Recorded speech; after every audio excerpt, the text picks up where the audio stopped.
Dulu pas saya di Bengkulu di Pantai Panjang itu, daerah segitu, makam-makam seperti ini ada titik tertentu yang setiap jam 12 malam itu terdengar suara lonceng tung tung. Jadi pada saat itu kita sepakat bahwa ini bukan makam tapi bunker.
Desa Klampok masih menyisakan sisa-sisa kejayaan kolonial masa silam yang sangat menarik untuk ditelusuri. Salah satunya adalah situs makam-makam kuno di Dusun Cipendem, yang konon merupakan makamnya orang-orang Belanda yang merupakan para pegawai atau pekerja pabrik gula Klampok di masa penjajahan Belanda. Tak bisa dipungkiri, banyak sekali peninggalan kolonial Belanda di Nusantara ini, mulai dari yang berupa bangunan-bangunan fisik hingga peninggalan budaya feodalisme yang hingga kini masih mewarnai kehidupan masyarakat di Nusantara. Di Desa Klampok, Belanda meninggalkan banyak sekali bangunan fisik, seperti adanya bangunan bekas pabrik gula, stasiun kereta, kantor-kantor, dan rumah-rumah hunian orang-orang Belanda di masa itu. Salah satu yang menarik bagi Carangseket adalah situs makam orang-orang Belanda yang ada di Dusun Cipendem dan masih menyisakan misteri bagi banyak orang. Benarkah makam-makam tersebut adalah makam milik orang-orang Belanda di masa itu? Lalu siapakah yang dikuburkan di sana?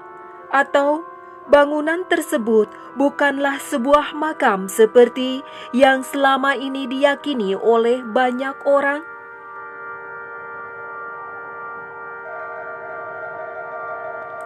Carangseket mencoba menelusuri tempat ini. Bersama Bapak Kepala Desa Klampok, kami mendatangi sebuah tempat yang lokasinya berada di daerah aliran Sungai Serayu di pinggir sebuah persawahan milik warga sekitar.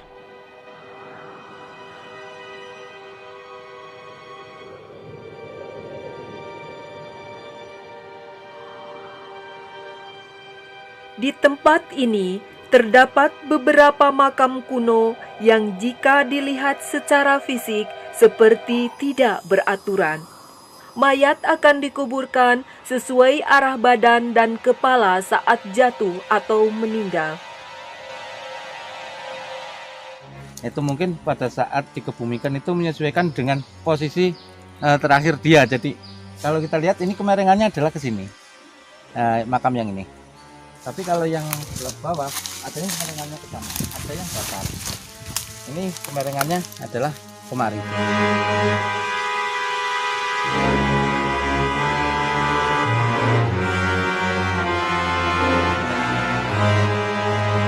Di sisi sebelah kanan, berada di paling pinggir dari lokasi tersebut, terdapat 3 sendang atau mata air yang hingga kini masih digunakan oleh warga sekitar untuk bersuci atau melakukan ritual-ritual tertentu.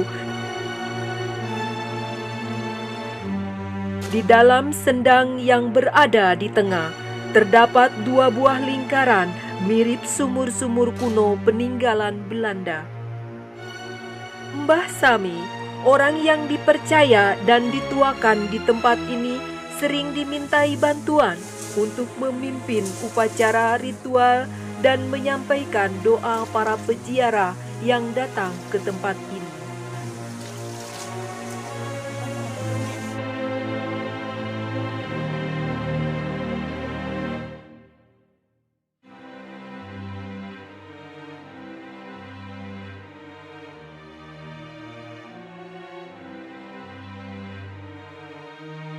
Di tempat ini, kami mendapatkan informasi yang sedikit mengejutkan dari Mbah Sami tentang keberadaan salah satu makam yang ternyata menurut beliau bukanlah makam seorang Belanda.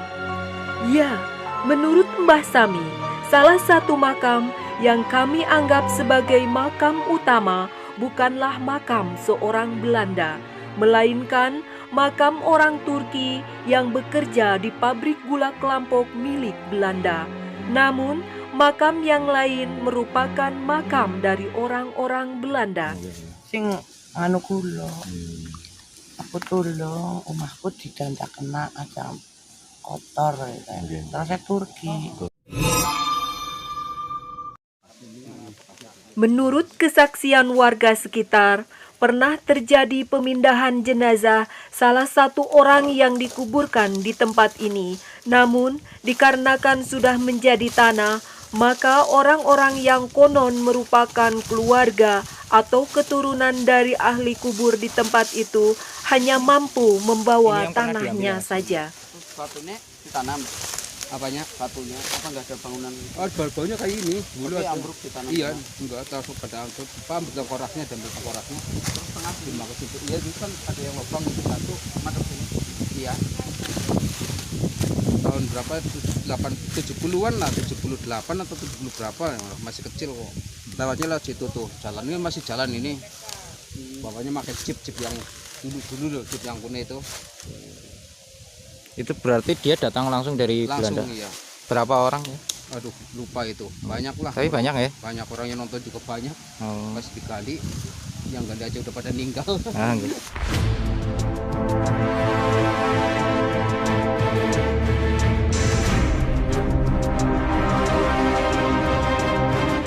Menurut Mbah Sami, konon di sendang pertama ditunggui oleh sesosok putri cantik bernama Nyai Asi.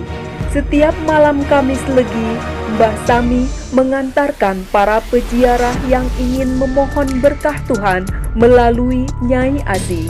Beliau akan memandikan para peziarah di sendang pertama.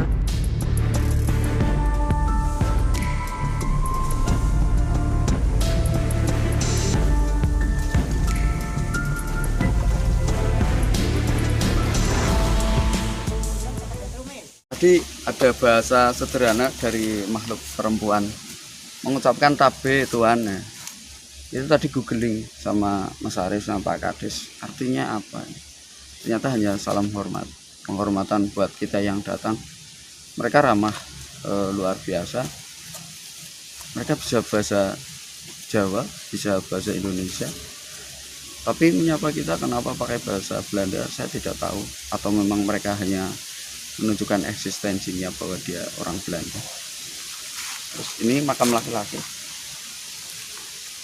Nanti kita coba komunikasi beliau siapa, dan siapa tahu bisa menggambarkan kondisi pada zamannya.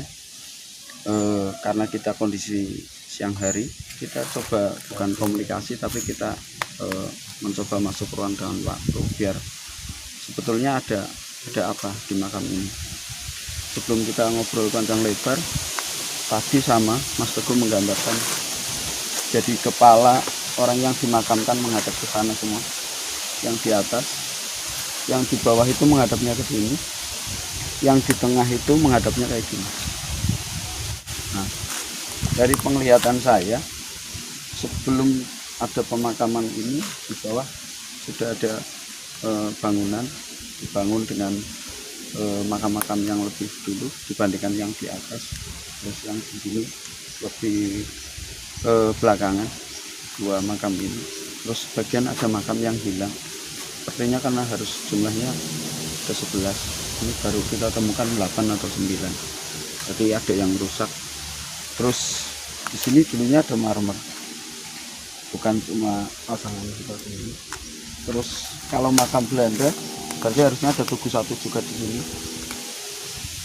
Laki-laki yang berkasta pasti tubuhnya seperti ini. Terus yang perempuan pasti miring, mas, seperti itu. Terus yang kasta lebih rendah itu bangunannya beda, tapi tetap harus ditonjolkan kayak Linggayoni, jadi berbeda bentuk menunjukkan kasta dan jenis kelamin. Kita mencoba sedikit mencari tahu bahwa kehidupan dia dulu di sini seperti apa, karena kalau kita bicara warga negara Indonesia pasti akan bicara saya dulu, leluhur kami dulu pernah dijajah Belanda, dijajah Jepang dengan peradabannya. Nah, kita menganalisa di sini dan mencoba berkomunikasi, namun penjelasan mereka di sini di kelompok hanya sebagai pekerja, ditugaskan di pabrik gula dan tidak ada benturan sama sekali dengan masyarakat.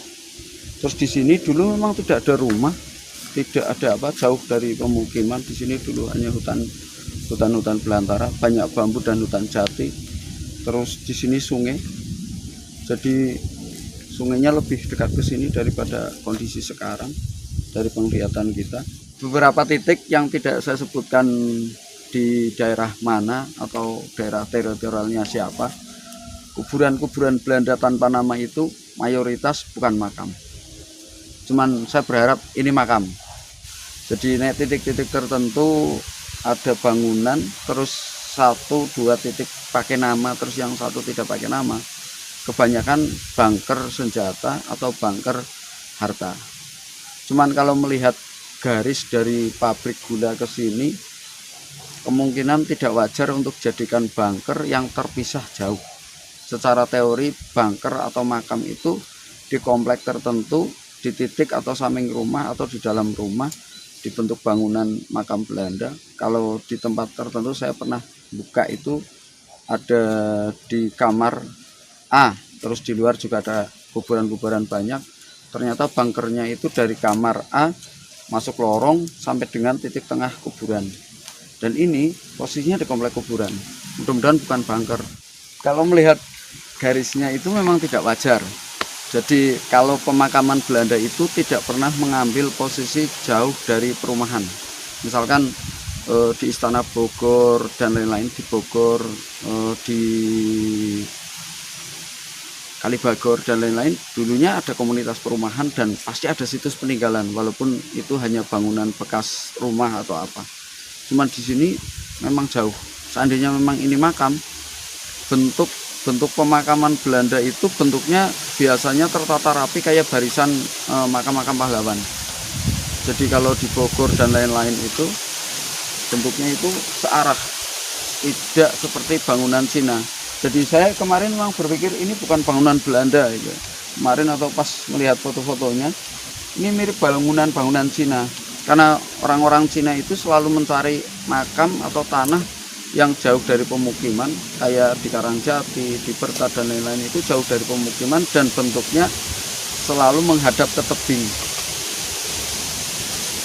Nah, cuman kalau berdasarkan historis mungkin memang benar makam Belanda bukan makam Cina, walaupun asumsi saya jadi seolah-olah tergiring ke ini jangan-jangan hanya makam Cina. Belanda di kelompok itu meninggalkan sejarah yang luar biasa, pusat perekonomian, dan hampir seluruh pekerja anak mandor tebu dari Belanda itu pasti jadi orang sukses. Hampir semua yang orang-orang yang dari keluarga jadi mandor tebu pasti anak-anaknya jadi orang sukses. Terus meninggalkan pabrik, meninggalkan rel kereta api dan lain-lain. Dan yang uniknya kita mendapatkan peradaban, cara membangun yang baik, kultur, walaupun sebagian meninggalkan budaya dari sana yang menjadi budaya lokal, diserap oleh masyarakat lokal, kayak misalkan kondisi dingin kita minum dan lain-lain, itu hanya asimilasi dari peradaban mereka ke kita, seperti itu. Negatifnya di sini menunjukkan barang, di sini nggak ada barang, barang-barang nggak ada, paling di sumur sana di tengah sawah. Tapi Mbah Naga kalau mau misalkan materialisasi mungkin malam hari atau kita izin dulu.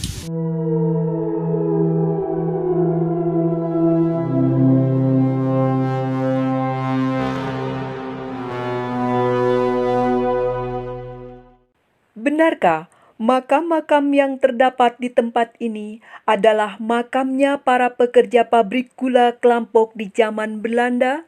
Atau bangunan tersebut bukanlah sebuah makam, melainkan sebuah bunker yang digunakan untuk menyimpan benda-benda berharga di kala itu?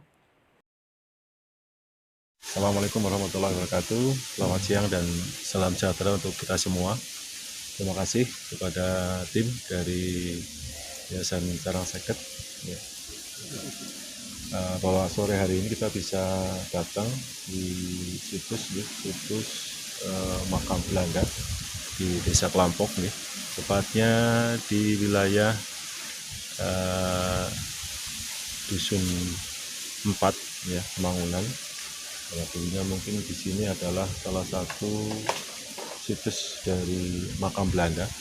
Kami memang kurang paham betul dengan keadaan situs ini, tapi melihat dari suasana dan situasi kondisi di sini, memang awalnya ada beberapa tempat pemandian ya, untuk pengambilan air. Di sini ada beberapa tempat dan air ini dulunya kurang paham betul, tapi pada saat sekarang ini bisa digunakan untuk pada saat musim kemarau, bisa digunakan oleh warga masyarakat khususnya di wilayah sini untuk pemenuhan air, baik untuk mandi dan mungkin cuci dan juga untuk kebutuhan yang lain terkait dengan air minum.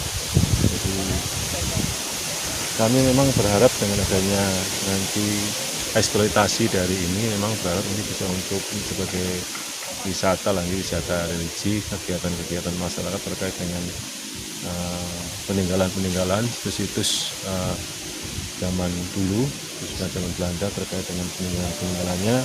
Kami berharap nanti bisa berkembang lagi ke arah wisata religi yang nanti akan diangkat oleh tim dari Carang Seket terkait dengan kegiatan-kegiatan yang nanti dari tim yang akan dilakukan. Jadi kami sangat mengapresiasi ya kegiatan ini, dan di sore hari ini kami berharap nanti bisa berkelanjutan untuk kegiatan-kegiatan yang lain, dan kami berharap bisa dilakukan ya hal-hal yang positif terkait dengan peninggalan-peninggalan yang ada di wilayah kami, khususnya di Desa Klampok. Mungkin seperti itu yang bisa kami sampaikan. Sekali lagi terima kasih atas kegiatan hari ini. Mohon maaf. Wassalamualaikum warahmatullahi wabarakatuh.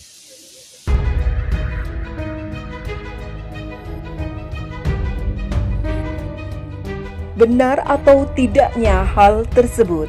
Yang pasti, bukti-bukti peninggalan kekuasaan zaman kolonial Belanda bisa ditemukan secara nyata di Desa Klampok. Dengan banyaknya peninggalan-peninggalan bangunan fisik yang masih ada hingga sekarang. Wallahu a'lam bishawab.